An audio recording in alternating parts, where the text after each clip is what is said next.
Hi there, everybody.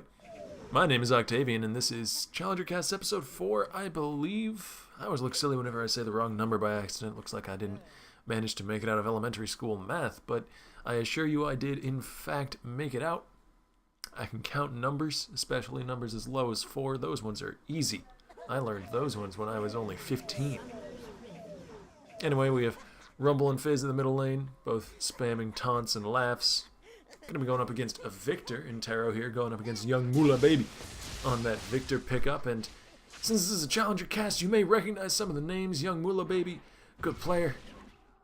I like him. I like to watch his games. He doesn't show up too often, but when he does, it's always interesting to watch. Got the Solo King, going to be taking the top lane on that Rumble. And of course, in the jungle, Nightblue3 playing some Jarvan. Podu down in the bottom lane on Lucy and Dunamis, playing alongside him with his Janna pickup. And in the jungle, we got Hot Guy Sixpack playing Lee Sin, pretty appropriate character for that name. Though this time he's wearing a shirt, so you can't see it, but Lee Sin is indeed a fairly muscled dude. And we've got Linkin Park Fan down in the bottom lane with La Pali playing Nami alongside that Ezreal. And Intero, of course. Can't forget Intero on the Fizz in the middle lane. Speaking of some of these matchups, this bottom lane matchup going to be a Lucian and a Janna versus a Nami and an Ezreal. Now that is a very, very fun matchup. Nami Ezreal is one of my favorite lanes just because Tide Caller's Blessing can be applied at such a long distance and can be procced so quickly with that Ezreal Q because it does count as an auto attack, so it will apply Nightcaller's Blessing if he's got those little orbs of water circling around him. Nice sidestep from Intero there, avoiding the laser from Victor, and that's another matchup that we should get into a little bit. We've got Intero here against Young Moolah Baby in the middle lane playing that Victor. And that's... I'm going to have to throw that in favor of Victor for the first few levels, but after that, Fizz can certainly do quite a bit, and Dunamis, speaking of quite a bit, 2 auto attacks with that shield run and brought down maybe a quarter of Nami's hit points there, and there's the Q landing over the minion wave as well. Podu and Dunamis are doing a very good job of harassing down in the bottom lane. Mid lane is an equally harassing story. We've got Victor going up against the Fizz, and he can land those auto attacks from a range. However, Nightblue has come up to the side bush there. If you look down on the minimap next to middle lane, might be looking to get the first gank of the game off before he even gets his second buff. But Victor has backed up a bit. Doesn't really want to get caught by that. I don't know how much of that was him reading the map correctly and him reading where Nightblue was going to be, or just blind luck because the minion wave happened to back up with him at that point. But either way, he got out of that potential gank without getting a scratch on him. Nightblue's going to head on over to his blue buff and pick that up. While we talk about the top lane matchup, that is the one that we have not yet hit upon. It's going to be a Jace versus a Rumble, as we see in Tarot going in onto Young Moolah Baby. He lands the playful trickster, but here is Hawkeye Sixpack coming over the wall. He's landed the Tempest Cripple as well as his Q, following it up, getting the first blood for Victor. A little bit of gold going over to purple team there. They get the lead this early on in the game, though. That's not too huge of a deal. Still, that might mean something in that middle lane there, since Fizz does fall behind a bit in the early levels against a lot of ranged matchups, which does include Victor, as Nightblue has actually found Hawkeye Sixpack in the jungle. He's going to be chasing him over the wall. He doesn't quite land the flag and drag to follow him up, though. That must be a little bit depressing for Nightblue. Placed his flag just on this side of the wall, so couldn't quite follow the Lee Sin's safeguard and continue to hunt him down. But he did manage to defend his jungle. I think he lost the big Wraith, but it's not such a terrible prize to lose. As Nightblue's roaming down towards the bottom side of the map, going to be taking his golem camps as we focus in on the bottom lane here, where Podu and Dunamis have been doing a very effective job of both pushing and harassing. They've got La Pali down to about half health right now, though to be fair, Nami is quite good at sustaining up in a lane. A bit better than Janna.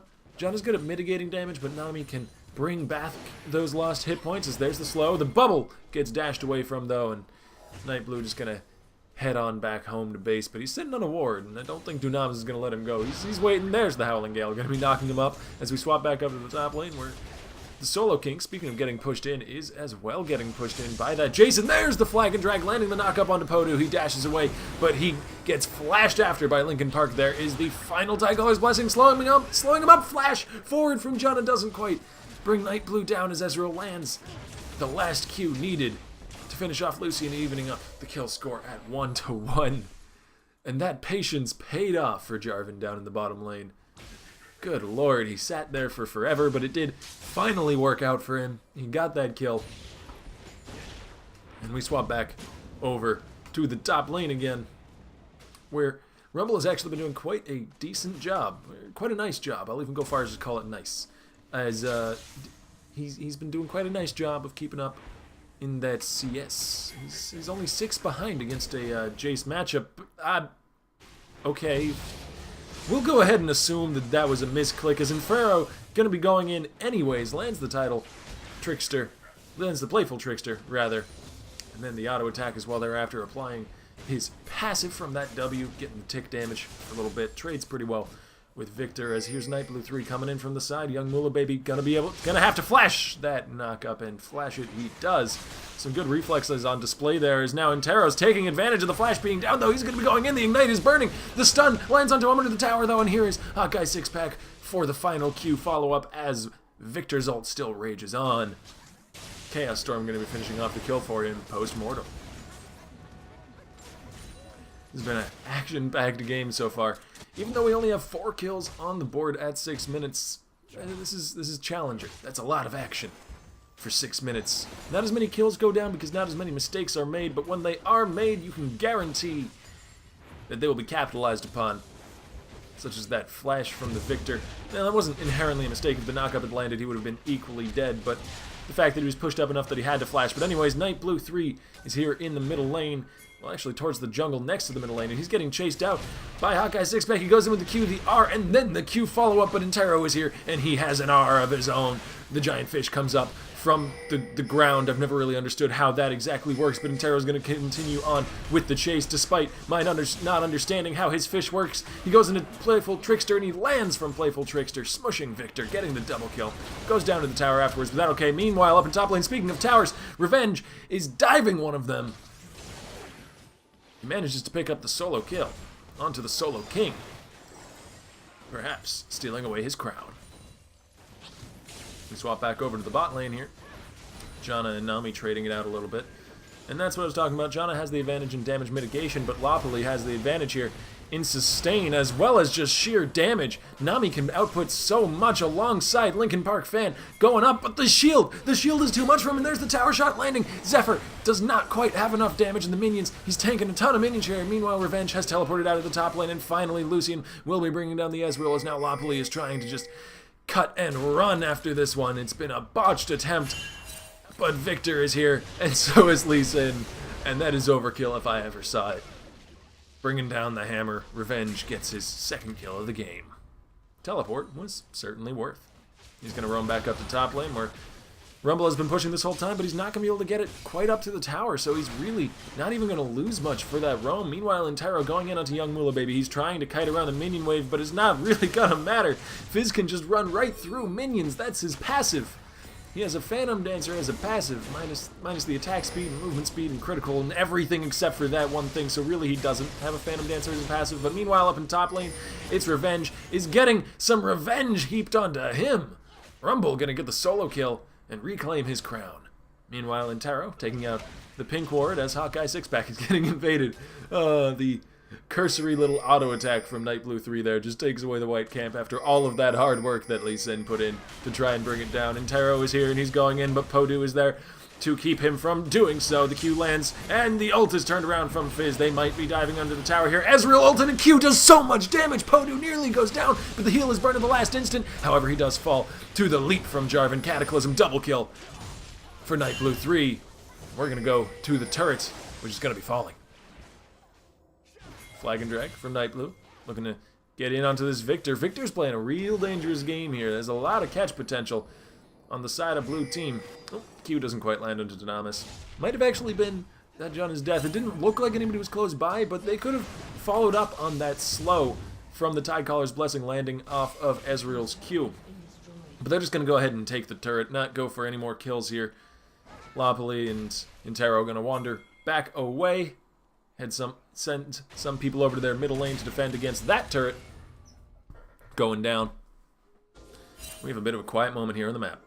And it's been long enough into the game. We're 10, maybe 11 minutes in, so we can look at some of the builds on the board here. As Intero actually, just as I say that, is going full-on aggressive onto young Mula. There's the playful trickster to avoid the stun from the gravity well. And Nightblue3 is there just for moral support. Intero don't need you, Jarvan. Intero gets his own kills now. Gives a few minions over. As lane tax, and we can actually go to the builds, which I did mention and I wanted to get into. Ezreal looks to be rushing a Trinity Force. That's, well, there's a few ways of building Ezreal nowadays. Nobody seems to be able to really come to a consensus on it. I've seen some old school blue build Ezreals. I've seen some Ezreals go Triforce as is being rushed here. And I've seen some Infinity Edge rushes. I mean, I even saw a static Shiv rush on an Ezreal, which I thought was fascinating because it does allow him to do all that extra burst damage off of his Q. It's sort of like the... In that sense, with his Q, it's sort of like the miniature version of what a Trinity Force does. Trinity Force, it applies that incredibly powerful Sheen proc that deals 250% of your base attack damage on landing an auto attack after casting ability. So since Ezreal's Q counts as an auto attack and an ability, you shoot that and it lands and you do that huge amount of burst. Static Shiv also provides a bunch of burst. Not quite as much, but it's also less expensive. The downsides, however, are pretty evident. Static Shiv doesn't have any AD on it, so it's giving you only attack speed and critical hit and that extra burst of magic damage. So if you're incredibly far ahead, and if you can build it very, very early, that extra burst of magic damage is going to matter a lot. However, if you're not really far ahead, I would significantly not suggest that build. However, Nightblue3 here, going to defend out his blue buff as Solo King's coming across the wall. There's the Rumble ult. They really want this. The knockup lands into Dunamis. The ulti as well. Fizz ulti goes wide since the target died before it could connect. Jarvan picking up that kill, and there's the flag, but not the drag. Oh, Nightblue did not quite land his Q onto the E there, but Revenge is still going to be going down, giving the kill over to Rumble. Down in bottom lane, however, Podu has been pushing this whole time. That blue team has been focusing so much of their efforts on the other side of the map, and he's going to go ahead and take that turret there. As we swap back over to the mid lane, where Linkin Park fan is clearing out some minions. Exciting action, folks. Podu finds a pink ward and shoots a pink ward. Just simple business, nothing personal. Anyways, some of the other builds are also fairly interesting. We've got a Lichbane rush from Fizz, which, again, there's no real consensus on what item to build first on Fizz. It's a lot more situational. I see sometimes Fizz will go a Zhonya's Hourglass, especially if he falls behind in lane. The Seeker's Arm Guard can really help against auto attacks from ranged opponents, and melee assassins are usually, aside from Fizz, usually are physical damage anyways, so it helps against them as well. So it can be a really useful laning tool. It just doesn't provide quite as much damage as, say, a Deathfire Grasp or a Lichbane. Most people will go Deathfire Grasp nowadays because it does provide that more single target damage burst effect, but Lichbane provides more consistent damage as well as better tower damage. That extra magic burst of damage for taking down a tower cannot be underestimated. It's quite powerful, and it can make Fizz into quite a menacing split pusher. But simply because he can take down the towers, clear the waves nearly instantly with Playful Trickster, take down the towers with the Lichbane, and get away from pretty much anybody who comes to fight him, or maybe just turn around and kill him because of his huge amounts of burst damage. But the DFG allows you more single target burst. You choose somebody, you hit him with R, you hit him with whatever number you have DFG on. I like to use 2, but that's personal preference. You can even have it on a letter if you're crazy. Revenge going in onto the Solo King. There is the Rumble ult. Burns trying to equalize this fight, but the exhaust gets dropped onto him. The damage is coming in huge, and he had no backup on the way. He comes falling out of the sky on fire. I love Rumble's death animation. It's probably one of the best death animations in the game. It's so goofy. And Taro, speaking of dealing that damage to the turrets, he's brought this one down fairly low as Loppoli's coming around the side. However, so is Hawkeye Sixpack, and for his troubles, he takes about half of his hit points, even through the safeguard.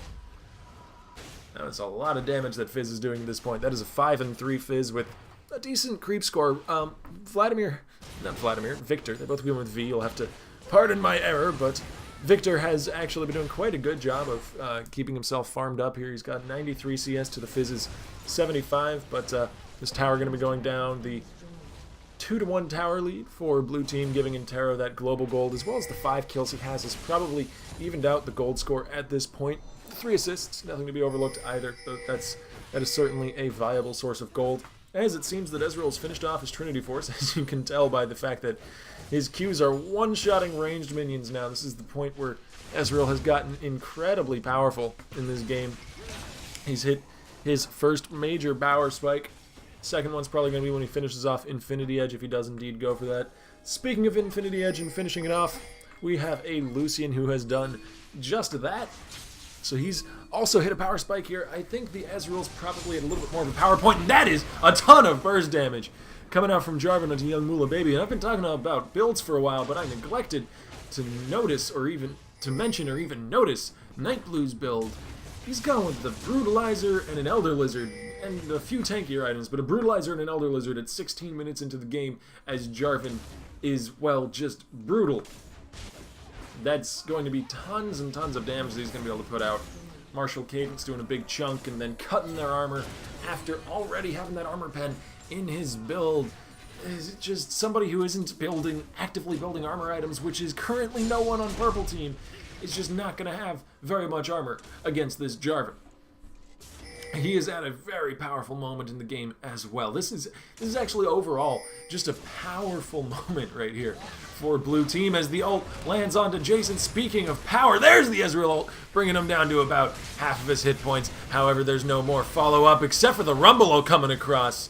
Intero is on a killing spree, and Jarvan does not want to give this up. He traps 3 people in his ulti as Rumble comes around the corner to finish off the chase. Meanwhile, John is going down off to the side to Nightblue, and Intero and Linkin Park are both chasing after Lee Sin. And Intero bit up a little bit more than he could chew in this chase, and Linkin Park decides he does not want to follow suit and goes back and gives up on the Lee Sin. However, the turrets are still falling.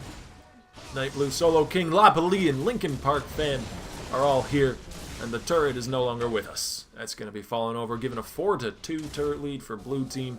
They have double the turrets and 3 sweepers for the 1 ward. That ward is very much seen. That is not hidden anymore. They saw you, ward. Now they're going for the dragon. They've got the flag to bring down the dragon even faster. Blue team is slaying the dragon, indeed. Thank you, announcer lady. And that's going to be going over to Jarvan. Even more of a gold lead secured for blue team here. As we see young Mula Baby cleaning out some minions in the middle lane. Laser's pretty good for that. That is one thing which purple team has going for them. They do have quite good wave clear. Victor alone is quite good at that. He can toss out those lasers on a fairly low cooldown. They also have Jace's empowered shock blasts, which can just instantly destroy groups of minions. Just no question at all. Speaking of destroying, Jace is doing some good work up in the top lane, but the equalizer is dropped onto him. He manages to sidestep most of it, though, and he gets the speed buff from transforming into hammer stance. Now he's dodging back and forth to try and avoid the electro harpoons. However, he was just buying time for his team to show up, but Solo King still manages to get the kill, and this Rumble is doing tons of work. There's the ult landing onto Dunamis as Ezreal ult comes across as well. He gets squished in the end, does Victor. Intero now getting flashing right into the bullets from the culling. Goes fallen over as Jarvan has finally showed up. Let's see what Nightblue can do here. There's the Nami ult going to be helping him out as Podu gets leapt on. Unstoppable is Nightblue3, and there's the knockup going to be landing on the Hawkeye 6-pack. Double kill for him. Can he get the triple? Dunamis knocks him up, but there is the flag and the drag, and you cannot stop that. Ace going over to Jarvan. That was a very interesting way to team fight. I don't think at any point there were more than 3 people or 4 people fighting each other at once. People just kept filtering in from both teams and falling over one after another. Did go over to blue team in the end there. They picked up the ace, and they picked up a lot of kills for their J4. Nightblue is 7-0-8 right now. He's finished off that Sunfire Cape and some Ninja Tabbies, so he's got some tankiness in addition to all of that massive damage that he's going to be putting out. I mean, we're still only 20 minutes into the game here, and of course, he still has that Brutalizer and Enelism. It's not like he's going to be selling those items, so that is a lot of damage coming out of Nightblue. They've got a ton of damage coming out of Fizz as well. They've got the single target. They've got the AoE. They've got everything they need right now if blue team can just keep on pushing this advantage. I don't see very many ways that purple team can really hold off against them. They're going to need to hold off, though, because at least Ezreal does fall off later on into the game, as does Jarvan. Rumble doesn't really. His ulti's just kind of amazingly powerful if placed correctly, no matter when it happens. And with a Jarvan and a Nami alongside, it's a lot easier for Solo King to land those good equalizers in the middle of these team fights. That is probably the crux of the teamfight strategy here for blue team. Land those Rumble ultimates in conjunction with, say, a Nami's Tidal Wave. And Solo King, there was a pink ward there. I guess he didn't quite see it. Maybe he didn't even quite step into the bush, as young Moolah Baby going to be trying to land the laser across the wall. However, Jace is getting engaged upon his Nightblue3. He's taking on 3 people at once, and he does not even care. Flashes out of his own ultimate to chase after that Janna, pick up the legendary kill, and now Podu's going to be going down. Double kill for Ezreal, solo kill for Solo King, and that is a 4-1, a 4-5. The 4 kills went over to blue team is what I'm trying to say, but I don't know why that's so hard and why I'm tripping up over it so often, but I apologize for that. They're going to be pushing up the middle lane, using that flag to get the extra attack speed and bring down this inhibitor turret at 21 minutes in. That's an impressively short amount of time to be knocking on the doors of the enemy team's base. There's the inhibitor tower, and the inhibitor going to be following soon after. Blue team backs away. They're down a bunch of ultimates, down some cooldowns. Decides better to spend their money, head on back to base, and then come back later. Linkin Park fan, though, he might be caught out here. There's the Q landing from Lee Sin. Tempest Cripple going to be slowing him up as Dragon's Rage kicks him back into the team. And Lucian finishes off the kill. Janna went fairly low in that. The Ezreal ult and the Q did a lot of damage. This Ezreal is hurting right now, but... Ooh, Nightblue, if that Q had pulled you to the flag, you would have had the kill, my friend. He might still get it. The Q does not quite land onto Janna as the bubble gets dashed away from him. Taro, though, is not done with this, and he's going to dash over the wall, and he's going to pick up that red buff for himself as the ulti... Whoa! That Victor has burst from somewhere. I'm not quite sure where, but he got it. And Dovahkiin into the Janna, but she has her shield now. I thought maybe she was going to live, but in the end, it doesn't really matter that much. She falls over, but the shutdown goal does go to Lee Sin as there's Solo King forced to flash away from Revenge, but Revenge does not want him to escape so easily. He flashes forward as well. He comes in with the hammer jump, swaps into cannon form, and finishes off the kill. Well done by Jace. Going to clear out a pink ward for good measure. I am really not sure why there was a pink ward sitting right next to that tower. I think somebody might have just panicked and spammed a few buttons and accidentally dropped a pink ward. I know I've done that from time to time. As we should take a look at some of the item builds here and maybe put it in context of what... that white does not like that minion. But put it in context of what purple team can potentially do to get back into this game. So we see that Fizz is now going for what appears to be that Zhonya's Hourglass, and oddly enough, he's picked up the Ionian Boots of Lucidity. So that's what that says to me, is that he's really looking to get those cooldowns up and get as much sustained damage out as possible in these fights. There's the ulti landing onto Jace as he turns around and deals some good damage to Dunamis as well, but he falls for his trouble, and the burn may not... No, it's going to wear off before it can bring down Dunamis, and the Ezreal ults not quite on point. Revenge manages to sidestep it, and now, I mean, Janna was not really close enough for it to matter. But the Fizz's build is quite interesting to me, as Nightblue is going to be going in and interrupting me as he turns back around, and I can get back to what I was talking about. The Zhonya's Hourglass and the Lucidity Boots really says to me that he's looking to get out that persistent damage along with the Lich Bane, because the Lucidity Boots, of course, lower his cooldowns, which means more abilities, which means more persistent damage. However, they don't add that extra burst damage that Sorcerer Shoes would be adding with the Magic Pen. And the Zhonya's Hourglass allows him to stall for time in a team fight and thus get those cooldowns back up once more. And the Lich Bane, of course, those multiple procs can output more damage over a longer period of time rather than the burst that you might see from a Deathfire Grasp. So, a very distinctive Fizz playstyle is being spoken to from his items there, and there is Cataclysm, and there is the damage from Jarvan. Jace going to be falling over as Linkin Park fan actually flashes over the wall to try and get at the rest of Purple Team. He really wanted that fight, but he wasn't quite able to get it. John is quite good at disengaging. The knockup does land onto him, and Podu managed to dash away in time. And these things are looking grim for Purple Team here.